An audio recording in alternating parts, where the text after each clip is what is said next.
நிர்ணயிச்சதுக்கு முழுமையாக போன கமிட்டி. அன்னைக்கு வேற கட்சி இல்ல, இந்து மகா சபைன்னு வந்துருச்சு, ஆர்எஸ்எஸ் உள்ள வரல. காங்கிரஸ் எடுத்த முடிவை தான் அரசியல் நிர்ணய சபை கொண்டு போனாங்க. அரசியல் நிர்ணய சபையில் தான் இந்தியாவுடைய அரசியல் சட்டம் உருவாக்கப்பட்டது. இன்றைக்கு நமக்கு கொடுக்கப்பட்டிருக்கிற எல்லா உரிமையும் எங்கே பேசப்பட்டது? அங்க பேசப்பட்டது.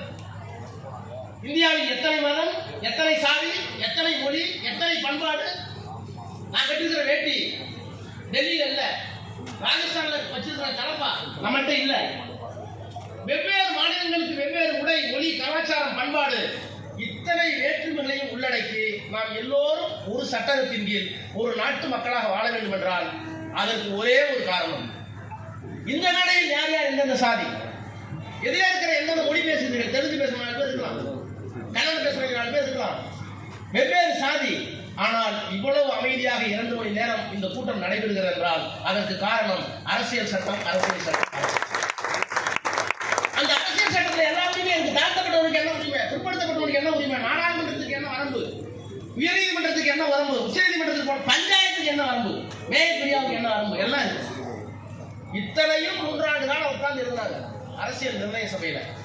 அந்த அரசியல் நிர்ணய சபையில் வந்தே மாதரம் பாடல் முழுமையாக பாடக்கூடாது, 2 வரிகள் தான் பாட வேண்டும் என்று சொல்லி முடிவெடுத்தார்கள். அது அரசியல் நிர்ணய சபையிலே 24 ஜனவரி 1950 எடுத்தது.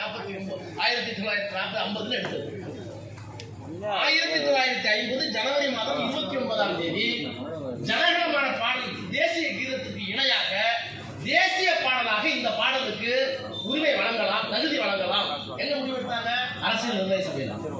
எத்தனை பத்திரிகை? 2 பத்திரிகை கொடுத்தது மட்டுமல்ல, அரசியல் நிர்ணய சபையை தொடக்க காலத்தில் இந்த 2 சென்ஸ் தான் பாடிட்டாங்க. எல்லா சட்டத்தையும் எழுதி முடித்து விட்டு கடைசி நாட்கள்ல இந்த நாள் தான், இந்த 24/1/1950 தான் இதுக்கு ஸ்டேட்டஸ் கொடுக்குறாங்க. வந்தே மாதரம் தேசிய பாடல், ஜனகணமன தேசிய கீதம், ஒன்று நேஷனல் ஆந்தம், இன்னொரு நேஷனல் சாங். இதை கொடுத்து விட்டு அங்கே பாடப்பட்டது யாருன்னா, பாடப்பட்டது எதுனா 2 சென்ஸ் தான். ஆனா இதே தேதியை போட்டு சட்டம் கொண்டு வருகிறார்கள். 24/1/1950 ஜனகணமன பாடலுக்கு இணையாக தேசிய பாடல் வந்தே மாதரமும் அரசியல் நிர்ணய சபையால் ஒப்புக்கொள்ளப்பட்டதால் அதை கட்டாயமாக பாட வேண்டும், பாடாவிட்டால் 2 ஆண்டு சிறை தண்டனை. சட்டம் வருது, முழுசா பாடணும். நான் அன்றையெல்லாம் படித்தேன். அரசியல் சட்டத்தில் எங்கே சொல்ல, நிர்ணய சபையில் எங்கே சொல்லப்பட்டிருக்கு, ஒருவேளை எல்லா சட்டமும் பாடணும்னு சொல்லியிருக்காங்க. அப்பதான் கண்டுபிடிச்சேன், இல்லை, அங்கே பாடப்பட்டது முதல் 2 சரணங்கள் தான். அதில் எந்த மத வேற்றுமையும் துவேஷமும் இல்லை. அது மட்டும்தான் அனுமதிக்கப்பட்டது, அது மட்டும்தான் அரசியல் நிர்ணய சபையில் ஏற்றுக்கொள்ளப்பட்டது.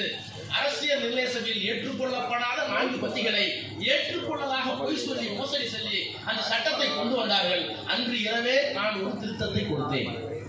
என்ன திருத்தம்?